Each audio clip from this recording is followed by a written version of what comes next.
देखो भाई, जैद फिर ख्वाबों की दुनिया में घूमने चला गया। आज तो हवा भी कुछ खास लग रही है। जंगल चलो। ये तो पत्तों से भी बातें करता है। हाँ हाँ हाँ। वो देखो कितना अच्छा मौसम है। काश मैं उड़ के चला जाऊं।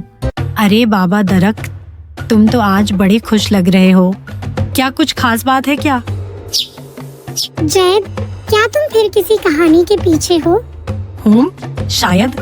मेरे प्यारे परिंदों, तुम देखना, एक दिन ये सब गांव वाले मुझ पर फख्र करेंगे।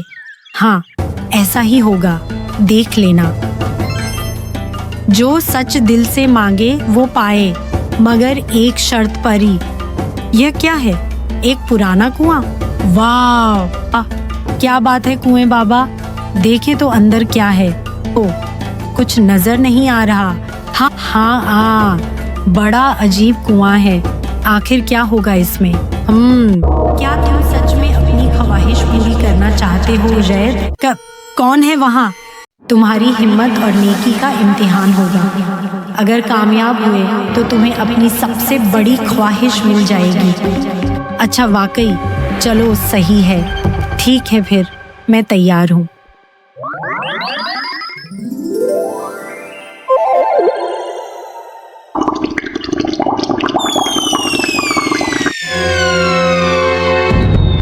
ये क्या है? कहाँ आ गया हूँ? ये दरख्त बोल रहे हैं। कितना अजीब है सब, बिल्कुल ख्वाबों जैसा या शायद कहानियों जैसा। ही हो हाँ। खुश आमदीद जैद। 3 आजमाइशें तुम्हारा इंतजार कर रही हैं। पहली आजमाइश है सच बोलने की।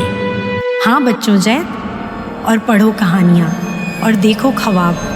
अब बेटा तैयार रहो आजमाइशों के लिए। आलतू जलालतू, आई बला को टालतू। आओ जैद, घबराओ नहीं, तुम बिल्कुल महफूज हो। तुम्हारा पहला सवाल, अगर तुम्हें अपनी सबसे कीमती चीज देनी पड़े तो क्या दोगे? अपना दिल, अगर इससे किसी को खुशी मिले। बहुत खूब, पहली कामयाबी मुबारक हो जैद। जैद, तुम्हारा दूसरा इम्तिहान है डर का सामना। ज़ैद को अंधेरे गार में जाना था, जहां उसका सबसे बड़ा डर अकेलापन छुपा बैठा था। ओहो, यह गार तो बहुत डरावना है। नहीं, मैं डरने वाला नहीं, मुझे बस आगे बढ़ना है। शाबाश जैद, तुमने दूसरा इम्तिहान भी पार किया। अल्हम्दुलिल्लाह। अब शुरू होता है तुम्हारा तीसरा और आखिरी ईमानदारी का इम्तिहान। वाह, ये तो बादशाहों वाला ताज है। ये ताज उसका नहीं जो ले, बल्कि उसका है जो दे।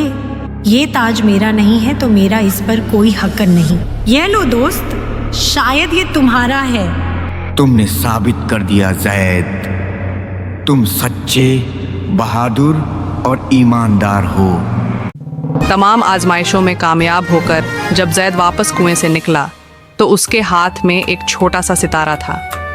वह सितारा जब भी वह किसी के लिए कुछ अच्छा सोचता, जगमगाने लगता और उसकी दुआ पूरी हो जाती। तब से गांव वाले जैद को दुआ का शहजादा कहते थे। अंदर से मालूम था तू लाइफ में कुछ करेगा।